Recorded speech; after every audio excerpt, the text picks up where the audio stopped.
တိုင်းသားလူမျိုး135မျိုးရှိတယ်ဆိုတဲ့ထဲမှာအန်လူမျိုးတွေပါမမီဆိုတေချာမသိဘူးပေါ့နော်ဒါပေမဲ့ကျိုင်းတုံရောက်တော့အန်လူမျိုးတွေနေတဲ့ရွာရှိတယ်နိုင်ငံခြားသားတော်တော်များများကလည်းအန်ရွာကိုဘဟုတုတအနေနဲ့ရောသူတို့ရဲ့ရိုးရာဓလေ့တွေကိုသွားပြီးတော့လေ့လာချင်တဲ့အနေနဲ့ရောသွားကြတယ်ဆိုတော့မိစွာလည်းဒီအန်ရွာကိုအရန်သွားဖို့ချင်တာပေါ့နော်အန်ရွာကလေကျိုင်းတုံမျိုးနဲ့ဒီပင်းတောက်ကြီးရွာအုပ်စုရဲ့ပန်လီရွာမှာရှိတယ်တောင်ပေါ်လေးတွေမှာရွာလေးတွေကိုတည်ထားတာပေါ့နော်အဲ့ဒီတောင်ပေါ်တွေမှာသူတို့လူမျိုးစုတွေကနေကြပြီမဲ့ဒါမေဆိုးကကျိုင်းတုံနဲ့အနီးဆုံးအန်ရွာကိုသွားခဲ့တာပါပန်လီရွာကိုသွားတာပေါ့နော်ရွာရဲ့အိမ်ချီကတော့ဘယ်လောက်ရှိလဲသိချာမသိဘူးပေါ့နော်လူရေတွက်ကတော့900နီးပါးလောက်ရှိတယ်လို့သူတို့ပြောတယ်အခုမေဆိုလို့မောင်ဝေတော့လေကလေးတွေကအရင်ဆုံးလာတာပေါ့နော်ပြီးတော့မှလူကြီးတွေကရောက်ချလာတယ်လူကြီးတော်တော်များများကတောင်ရအလုပ်သွားလုပ်ကြတယ်လို့သူတို့ပြောတယ်ရွာကိုဘယ်သူပဲလာသူတို့ကကြိုးစိုးကြတယ်ဝမ်းပန်းတတာကြိုးစိုးကြတယ်ဒီရွာကိုလေနိုင်ငံခြားသားတွေကပို့ပြီးတော့အရောက်ပေါက်များတယ်ပေါ့နော်သူတို့ကိုလာလူကြတာလာလေ့လာကြတယ်ပေါ့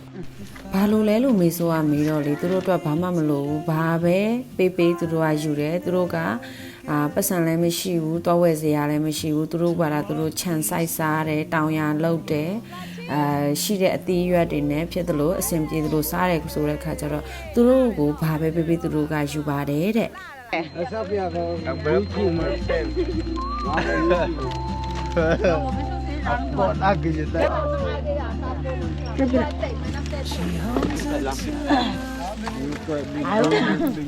ကကလေးတွေရောလူကြီးတွေရောပေါ့နော်တိချာချင်းပြီးတော့မှဖက်တွေတိချာမစီးထားကြဘူးတချို့ကလေးတွေဆိုလို့ရှိရင်အင်းကြီးတွေလည်းမဝတ်ထားကြဘူးဆိုတော့သူတို့မှဖက်လိုတာတိချာပဲပေါ့နော်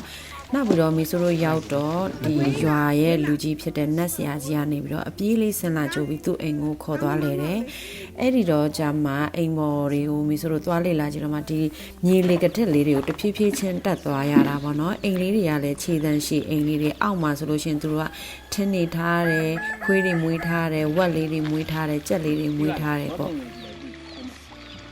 တကယ်တမ်းတေချာသွင်းပြီးတော့လေသူတို့ကိုယ်တိုင်ကပဲဖွံ့ဖြိုးတိုးတက်မှုကိုမလို့ချင်တာလားရိုးရဓလေ့ကိုထိမ့်သိမ့်ချင်တာလားပေါ့နော်ကြည့်လိုက်ရင်တော့ရိုးရဓလေ့ဆိုပေမဲ့ဒီလူမျိုးတွေရဲ့မတိုးတက်မှုကလည်းကြောက်စရာပဲပေါ့ဒီလိုတိုးတက်အောင်လုပ်ပေးဖို့ဆိုတာလည်းလေပညာရေးစနစ်ကအဓိကကြတယ်ပေါ့နော်ပညာရေးစနစ်လို့ပြောရလောက်အောင်လဲစောစောတော့တွေ့ခဲ့တဲ့အတိုင်းပဲမူလတန်းကျောင်းက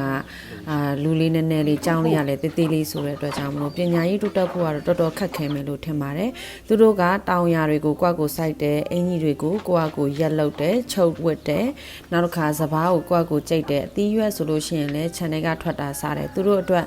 စားရယ်မြုပ်သီးရယ်ဟင်းကြုံမုံလေးရယ်ရှင်းရင်ရပြီပေါ့စီတွေပါတွေနဲ့လည်းသူတို့မစားတတ်ဘူးကြည့်မယ်နော်တပိုင်လဲတပိုင်လဲဒီမျိုးလို့မယ်အော်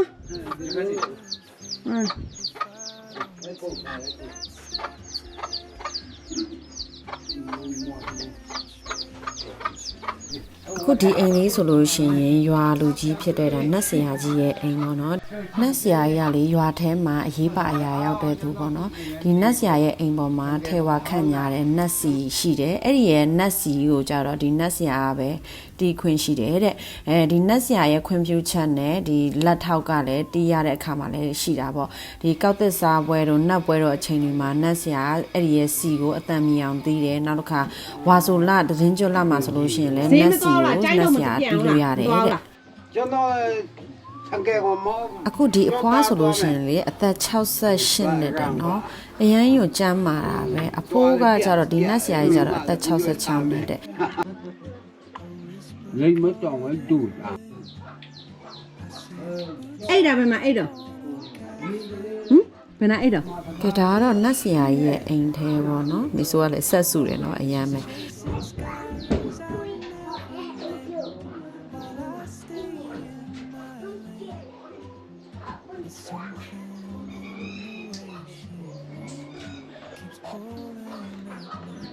ဘာလို့တာလဲမလို့စာဝက်ကြွေးတာ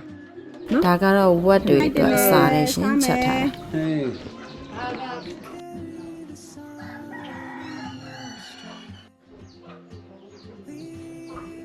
ကြိုက်ရမယ်ဘာမသိဘူး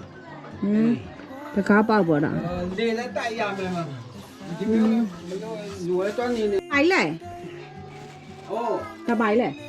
ဘာမှစကားလည်းမသိဘူးအဖလာစကားလည်းတောက်ဆန်းအိုင်လည်းခေါ်တယ် Tao sao nào bà lâu đà đâu အိုး trả léo မဟုတ်လေနတ်တာတရဲလည်းမလာနဲ့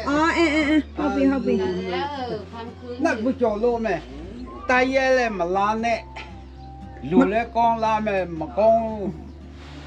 Mà căng xô qua mà là nè Ê Hộp đâu တက်ဆရာရဲ့အိမ်မှာကိုဆက်စုချင်တဲ့များကိုဆက်စုပြီးတော့သူကျွေးတယ်ဒီငပြောသည်နဲ့မုံဖတ်တော့ကိုအားရပါရထိုင်စားခဲ့တယ်ရှင်ပြီးတော့ဒီရွာကအဖွားရင်းနဲ့လည်းဓာတ်ပုံတွဲရိုက်တယ်ပေါ့ဒီအဖွားတွေကလေဒီအန်လူမျိုးတွေရဲ့မှတ်ကြောက်ပဲပေါ့နော်သူတို့ရဲ့သွားတွေက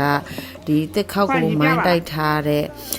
ဟိုဟာလေးတွေနဲ့တိုက်တော့သွားလေးတွေကမဲနှက်နေတယ်အဲ့ဒါကပဲသူတို့ရဲ့ဂုဏ်ယူစရာပေါ့ကဲမီဆိုကတော့အန်လူမျိုးတွေရဲ့ရွာကိုရောက်ဖူးခဲ့ပြီပေါ့နော်မီဆိုရဲ့တငယ်ချင်းတွေလည်းမီဆိုနဲ့အတူတူလေးလာခွင့်ရအောင်လို့မီဆိုကဒီဗီဒီယိုလေးကိုတေချာလေးရိုက်လိုက်တာဖြစ်ပါတယ်ကိုတိုင်းကဒီရွာကိုဒုတိယတစ်ကြိမ်ထပ်လာမယ်ဆိုတာတေချာပါတယ်ဒါလေးတွေကသူတို့လက်ဆောင်ထည့်ပေးလိုက်တဲ့မုံတွေပါအပြန်ကြတော့ဒီကထက်လေးတွေကိုကိုယ့်အကူမနဲ့တေချာပြန်ဆင်းရပါတယ်ဒီလူမျိုးလေးတွေရဲ့ချစ်စရာကောင်းတဲ့ဖော်ရွေမှုတွေသူတို့ရဲ့အနေစင်းရဲ့အစားစင်းရဲ့ပြင်မဲ့ရသမျှနဲ့ခြေနဲ့ရောင်ရဲတင်းတိမ်နိုင်တာတွေကကိုယ်တွေအတွက်သင်ခန်းစာပါပဲဒီအန်လူမျိုးတွေနေထိုင်တဲ့ပန်လီရွာကိုသွားချင်တယ်ဆိုလို့ရှိရင်မီဆိုကိုအချိန်မီရွေးမေးမြန်းလို့ရပါတယ်သူတို့လေးတွေကိုလူဖို့အတွက် recommend ပေးတဲ့ပစ္စည်းတွေကတော့အင်ကြီးအယောင်တောက်လေးတွေရဲ့ဖက်နက်လေးတွေရဲ့ကို recommend ပေးပါတယ်ရှင်မီဆိုကတော့နောက်ထပ်တစ်ခေါက်သွားရောက်လည်ပတ်ဖို့အတွက်အသေးချပါပဲရှင်အားလုံးကြည့်ပေးတဲ့အတွက်လည်းကျေးဇူးတင်ပါတယ်တတ်တာ